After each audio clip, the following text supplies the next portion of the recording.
Hi, I'm Tommy from Gumi. Today, I'll be bringing you a brilliant piece by Oluwatosin Young, The Operator's Edge: Why Founders and Funders Need Strategic Execution Partners. If you've ever wondered why strategy alone isn't enough, and why execution often makes or breaks a venture, especially in Africa, you'll want to stay with me for this one. Strategy tends to steal the spotlight. It shows up in pitch decks, thrills investors, and paints an exciting big picture. But as Oluwatosin reminds us, strategy alone doesn't build enduring companies. Execution does. And without the right internal structures, even the most promising ventures can stall or quietly fade away. Before I proceed, let me tell you a bit more about the mind behind these insights. Oluwatosin Young. She's a strategic operations leader with over 14 years of experience across Africa and Europe. She's worked with founders, leadership teams, and investors to design systems that turn ideas into results, even under pressure. From Nigeria to Kenya, Ghana, Senegal, South Africa, Uganda, and Spain, she's seen firsthand how clarity and structure can transform the way businesses grow. Now, let's dive into her perspective on why execution is the true driver of scale and what happens when it's missing.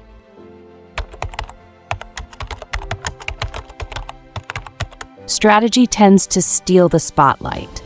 It shows up in pitch decks, thrills investors, and paints an exciting big picture of what could be. We love the product genius or the sales hero and the magic they bring to the table. They deserve the flowers. But strategy alone doesn't build enduring companies. If you've ever built or backed a company, especially in Africa, you'll know that a great strategy or a slick pitch isn't enough. What sets businesses apart is execution. It's the difference between those that scale and those that stall or quietly fade away. I've seen this play out in different ways. Teams know what they want to build, but lack the internal structure to support growth.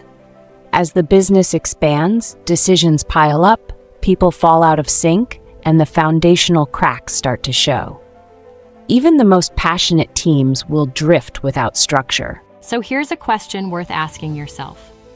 What parts of your business were built for where you started, and what no longer serves where you're headed?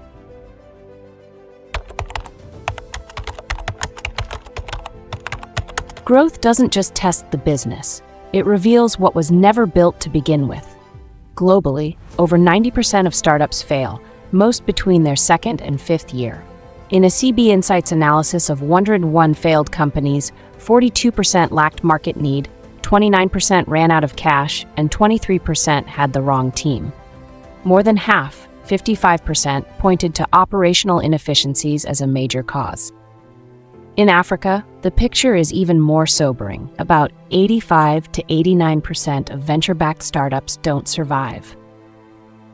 Many early and growth stage ventures on the continent are clear on what they want to build, but few are equipped with the how.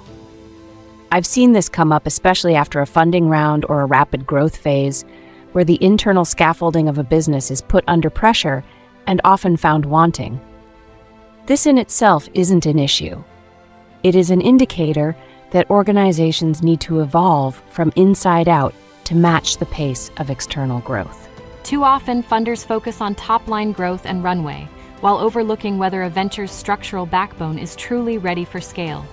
And most of these failures, they come from execution gaps that funders didn't see, or founders couldn't solve alone. That's where the operator's mindset comes in.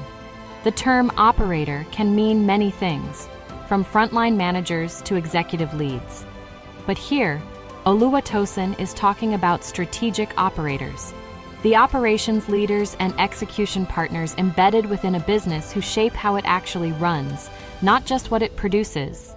They might be a COO, Chief of Staff, VP of Ops, Head of Strategy and Execution, or an embedded portfolio operator. What connects them is their ability to link vision to execution, designing systems, rhythms, and decision flows that hold a business together, especially under pressure. While others ask, "What should we do?" operators ask, What needs to be in place for this to succeed and keep working under pressure? And here's the question that lives quietly in an operator's mind. If your business had to double next quarter, what would break first? You can read the full article below, and let's keep building ventures that last. Keep an eye out for the next read. We'll dive deeper into how ventures can handle growing pains, avoid common cracks, and build for the long term.